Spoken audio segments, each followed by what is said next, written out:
Lita Oletenga setting base for a conversation. And President William Ruto's first 30 days in office have been largely characterized by undoing his predecessor's actions while carefully calculating his steps towards turning around the economic fortunes of Kenyans, many of whom expected an immediate turnaround. And immediately the Kenya Kwanza coalition government was in place. Well, Ruto and his allies have time and again blamed the Jubilee government for the current problems bedeviling the country. Let's look at President William Ruto's 30 days in office. All right, so we will be getting that report by Melita in just a moment. Let me just engage you gentlemen before we get that report. Now, we're back. All right, so my director tells me we have that report. Let's have that.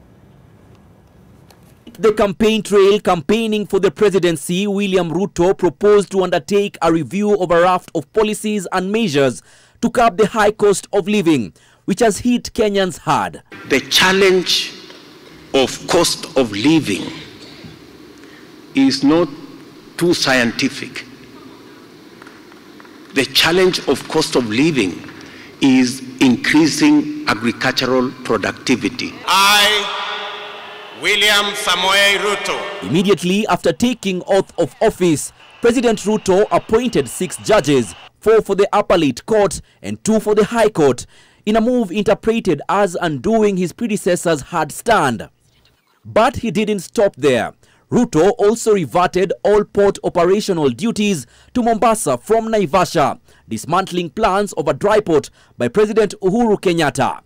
And still, during his inauguration speech, Ruto announced new prices of fertilizer.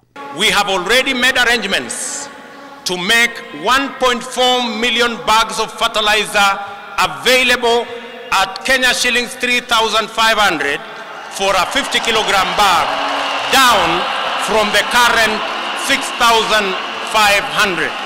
The competency-based curriculum has been the center of a heated debate, with a section of parents and guardians pushing for reforms to have the education system reviewed.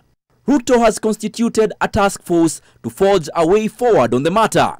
President Ruto has also lifted a 10-year ban on genetically modified crops, a move that has had the opposition up in arms. A conversation that will lead us to ironing out the areas that are in contestation. Together with addressing the 13th Parliament, Ruto has also spread his wings globally with visits to the UK for the late Queen Elizabeth II funeral and making his maiden address at the United Nations General Assembly. In East Africa, Ruto has visited Ethiopia for the Safaricom launch, Uganda for the 60th independence celebrations, and Tanzania on a 2-day visit to front Kenya's interest on a gas pipeline from Kenya to Tanzania. Tumekubaliana na Mheshimiwa Rais na serikali zetu mbili kwamba wale wanaohusika, wale watu wa private sector, sasa tutaiharakisha. Tuko na suluhu ya mambo magumu, na mama amesema mimi naitwa Kipchirchir, mimi kumaanisha kuharakisha. Sasa tutakuwa na suluhu na kuharakisha ndio haya mambo yote yaweze kufanyika. With the unforgiving drought ravaging a majority of counties in the country, the government has supplied relief food to 30 counties hard hit by the drought, with the president promising Kenyans to explore long-term solutions in the face of harsh effects of climate change. Melita Oletenga, NTV. All right, so those are just some of the sweeping reforms by the President William Ruto's administration 30 days in. Now, gentlemen, yesterday did indeed mark those 30 days since President Ruto and his deputy Rigathi Gachagua took over the reins of the country's leadership and marked the start of the implementation of his campaign promises. I'll begin with you, Nurdin. Well, some of these reforms include those in agriculture, you have reforms in the judiciary, you have also reforms within the executive from the governance structure we've seen. What do you make of, or is it too early to assess the president's performance so far, 30 days in? There's nothing like too early. You see, public money, public life. Whatever you do with public money has to be assessed every single day, because we can't wait, let's say 100, 200 or 1 year. But being judgmental is a whole different case, because you also can't just judge the government courtesy of 30 days. We give them time to work, but we also have to scrutinize everything they do. For example, 30 days in, there are hits and misses here and there. A hit is the port in Mombasa. Business has boomed back in Mombasa courtesy of that decision. A miss is like something like the GMO. You see, there was no public participation, for example. And the conversation that, oh, apparently the cereal you might have today morning is GMO, that's neither here nor there. It's like saying I stole from you, but because I stole, now just continue living. So another miss for me, for example, is, you see, yes, we have dire situation courtesy of drought, but in the 21st century, a country like Kenya, we're still happy to flag off relief food. Say something about us. We need to change, and he's passionately talked about agriculture. I don't know how that will boost agriculture. I don't know how that will work with the GMO, because that will be competition. I wait to see what happens. There's fertilizer that is now being sold, as is being told, at 500. But there are issues that he's lowered the bags of fertilizer. But in terms of the there's cost. the issue that that fertilizer, the quality, has an issue. So there are things we need to look at. For example, the EAC relations are quite important, because we know of matters to do with a single currency, matters to do with a bank for EAC, but those are things that we need to take with caution and come up with a consensus. Since we're talking about the youth, I've seen youth perspective. So far, with the appointments made, there's nothing to smile about. But I believe for this government, if they want to do something different, because I'm pretty sure not so many young people can get appointed. You know, that's part of how our politics is. But they can focus on the talents people have. For example, we need the sports docket now, which will be under Babu Namamba if he goes through the vetting, which is more or less a confirmation, I'm sure, for those people going there. He needs to look at how we revamp our sporting activities. From athletics, we have issues of doping. We have issues where our runners change citizenships courtesy because hardships in Kenya, so they get better deals outside. Our football is dwindling, you know. We still have a ban on our heads. Our basketball, our rugby. Our rugby now is trying to come back courtesy of this 7th circuit we're going to have, I think, next month or this month. So we need serious reforms in our sports sector, serious reforms because in arts, because we have people who are not gifted, let's say, academically, but are good artists, but are good artisans. I can actually make good content. And so we need to focus on how you help the youth courtesy of the talents they have and the skills they might have. But from your own assessment so far on the trajectory within which this administration is taking that path of recovery, as a young person, how do you see it? Is it good? Is it positive? I'll give them the benefit of the doubt, but so far I'd use the song by Morgan Heritage. There's nothing to smile about, but we wait and see. That's 30 days in. We wait to see once he has his cabinet in, because you know he doesn't have a cabinet that is his per se, still having the cabinet that was under the president and him since he was the deputy president and his PSs in. Actually, we're waiting to see the appointments once all the appointments are in, and then we see what he has in store for the youth, because I went through their plan.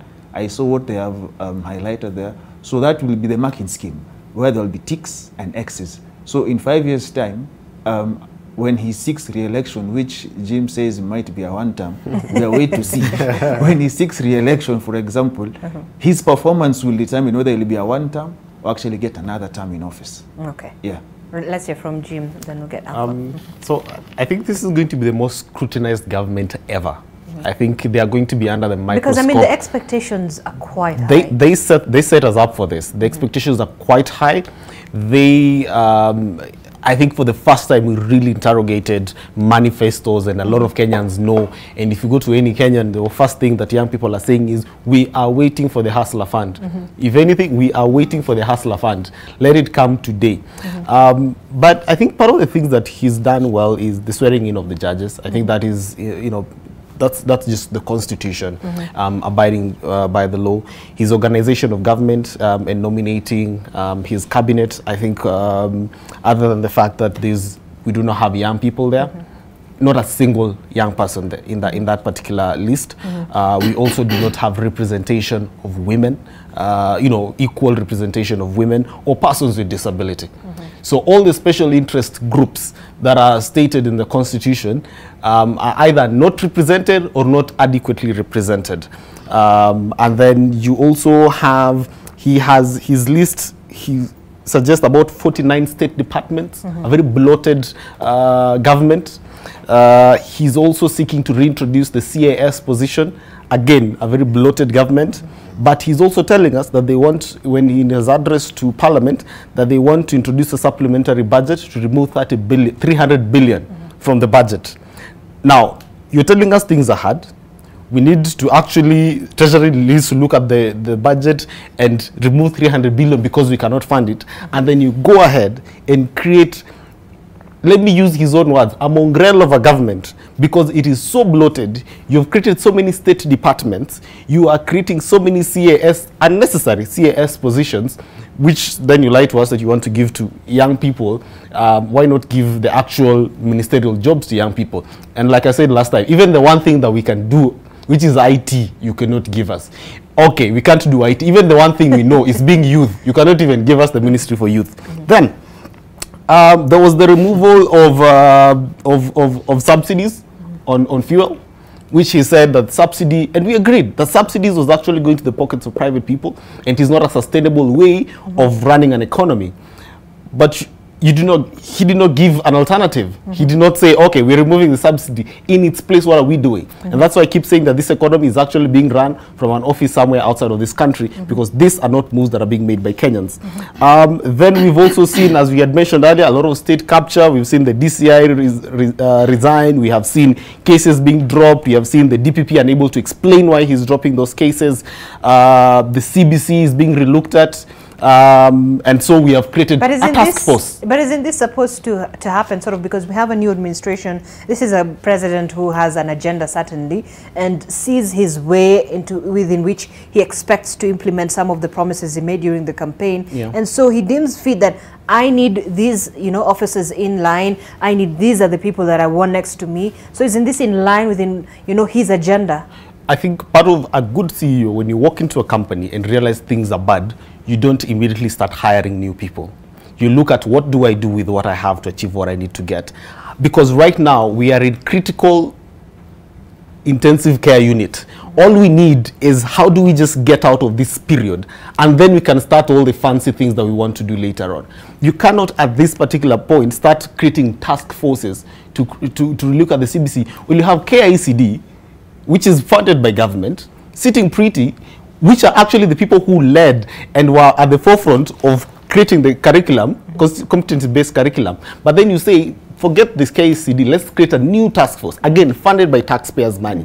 So instead of using instruments and institutions that you already have in place, your solution is to totally disregard those institutions and create new ones. I don't think that's very smart, to be honest. That's just being extravagant during times when we cannot afford to be extravagant. All right, let's hear from Alpha. Well, let's be fair to the man. He has justification to reorganize government from the top level. I think we've seen him meet around 3 times with the current CSs. He's also been having boardroom meetings with people like KICD and everyone else in the education sector. It's just that it is never broadcasted out there. So the formation of the task force is very much informed. And that is not something that we will wait. Because CBC has been a thorn. CBC is not bad, but the way it's being done is causing a lot of challenges, especially to the learners themselves and the parents. Let's move to matters of young people. And let me say this as a former chess champion. Not a former chess champion, sorry. 2008 chess champion. All right. You have to yes. All right. You do not want anyone coming after you. Once a champion, always a champion, and a Team Kenya captain. All right. I am a victim of corruption. Corruption in what Nuruddin said in the sports industry, in the creative sector. Let me say this without fear or doubt, that we have rampant corruption in talent search and promotion. That if you do not know someone in the ministry, it doesn't matter how talented, how skilled you are, how creative you are, you will not go anywhere. And those are the things that we need to reverse, regardless of where we stand or where we come from politically or where we are aligned to. Number two, let me say this. There is nothing for the young people without us, the young people. Looking at the cabinet, I will say, I deliberately made a decision to support His Excellency, the President. I thank God that we now have the government. We are now not chasing something that is in the bush. We now have the government. Let us see a reciprocation in the allocation of roles in this government.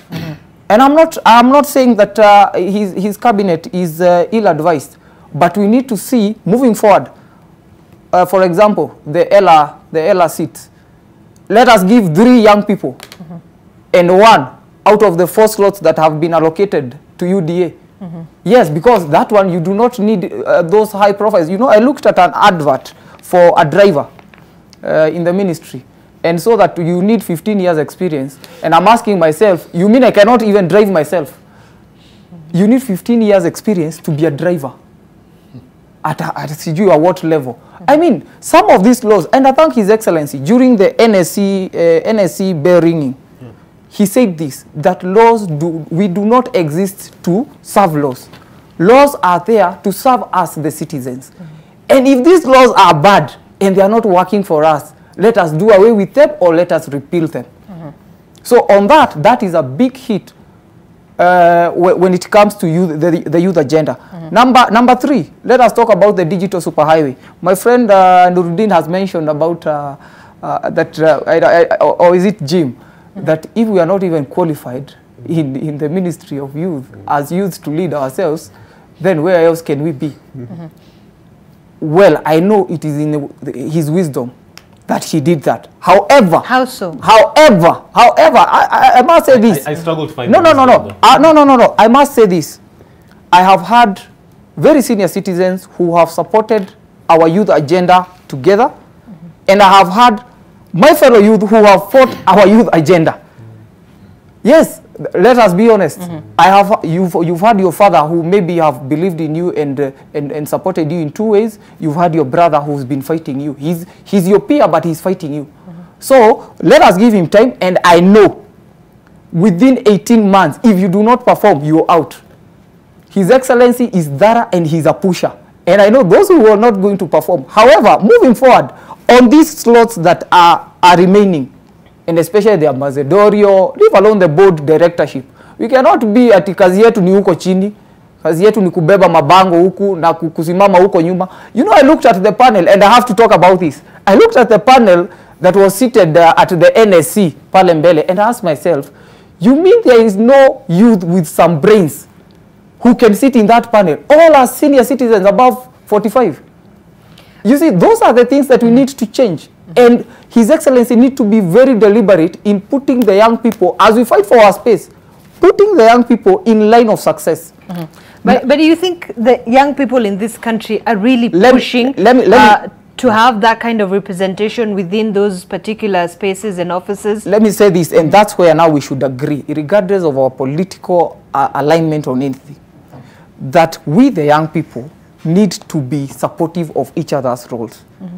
If we are fighting for our space, which we should be doing, hakuna uongozi mtapewa hivi. Even the 4th president told you that power, you will have to fight for your space. And I believe one of the biggest places that we can fight for our space is even in this studio, that we tell Kenyans that even the young people will need this, they deserve these positions, they are capable, they are willing, they have the energy, and they will need to be part and parcel of this government. Sio huko chini kwa mkia, hapana, tunataka hapa kwa nyama, hapa kwa mbavu. Tunataka hapa kwa mbavu. All right. Yes. All right. Okay, so let's talk about this particular issue that is quite still a bit of a controversy, and perhaps you've mentioned it, that Yes. when it comes to giving positions to young people would be, you know, the right one for now, I believe, in the mindset of those in leadership, which is the CAS position. Yes. But this is of chief concern is the fact that the court had said that the CS's position is unconstitutional, but then you have the president saying that this is by law, I mean, from his own giving, that this is correct, and it's there, it's part of the governance structure with his own. Yes, you want to add something? Yes, something he's done different from the previous administration. I believe they should have done that before, is public participation. Okay. And now it's going through PSC. But going through PSC, I can also read some kutengwa for the young people. Because for the PSC, they will start now demanding, do you have 15 years experience? Do you have 10 years experience in senior managerial positions?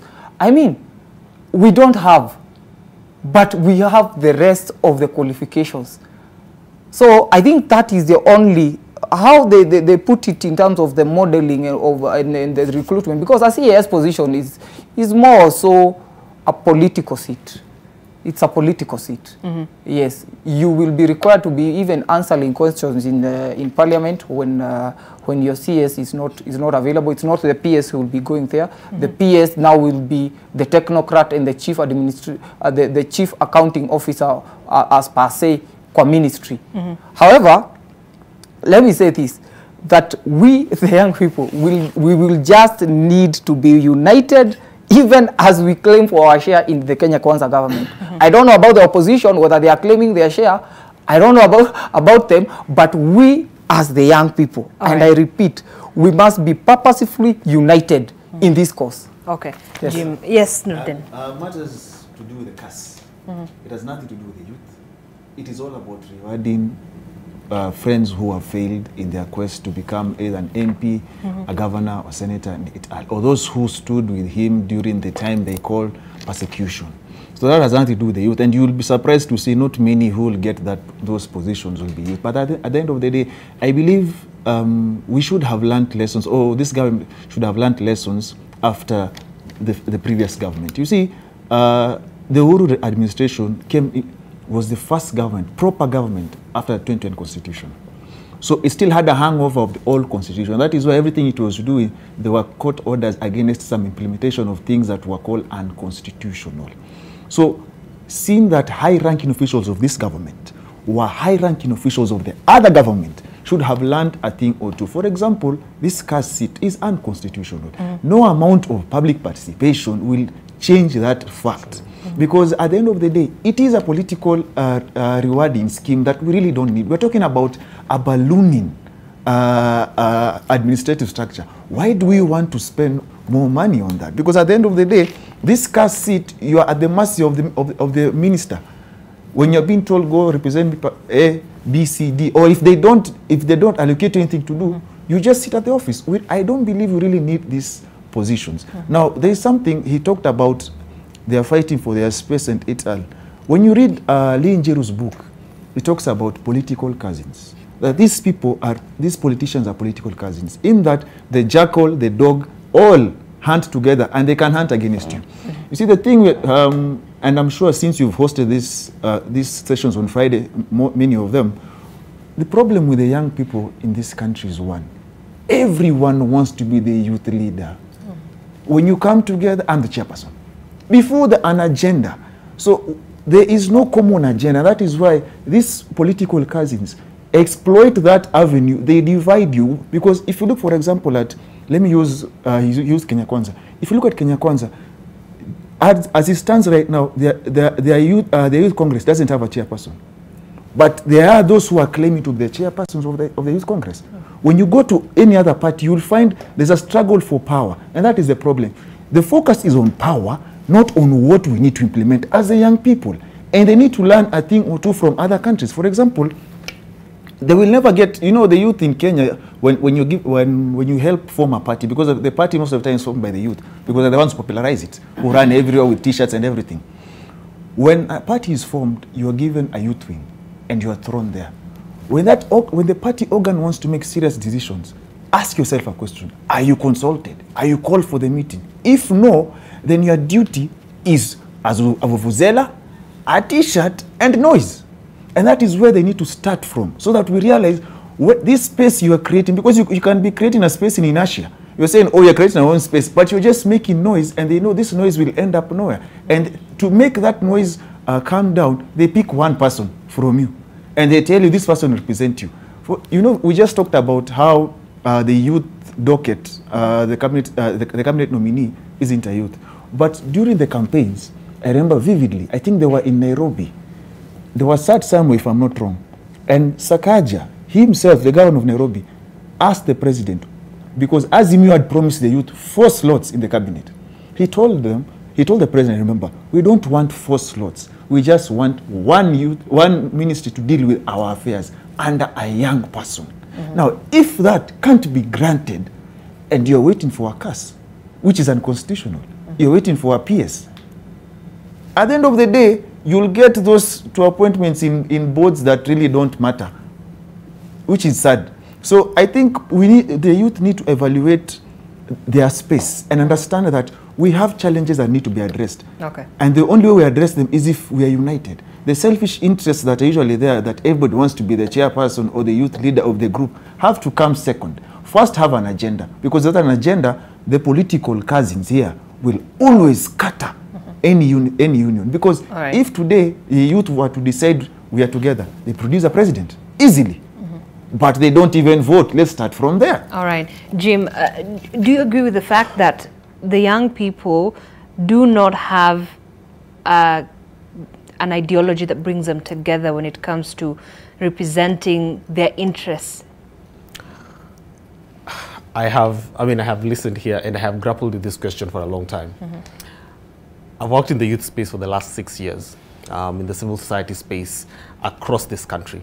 I have gone to literally every corner of this country, and I have seen the hopelessness, the poverty, the despondency in the faces of so many young people. And it has pained me, and constantly we ask, how do we solve this? How do we move our young people from this state of hopelessness to a place where they have something to look forward to? And I've had people say that politics is not the only avenue. You know, politics is not the only place for young people to be organized and for young people to have hope.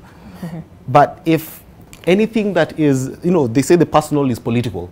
So anything that touches on young people, if you want to talk about unemployment, for instance, how would we solve that if we do not sort out our political affairs? All decisions about the economy, because politics is about the distribution of resources. That would never be solved if you're not sitting at the political table. And so, do young people lack that? I was part of the developing of the Kenya Youth Development Policy, the policy of 2019 that was setting in place a structure in which the affairs of the young people in this country would be governed, and which set up essentially the National Youth Council. And the National Youth Council is then supposed to be the vehicle that supports and organizes young people from the national level to the grassroots. As we speak, the CEO, Mr. Telewa, was transferred and is now the CEO of NGAF. A National Youth Council does not have a substantive CEO.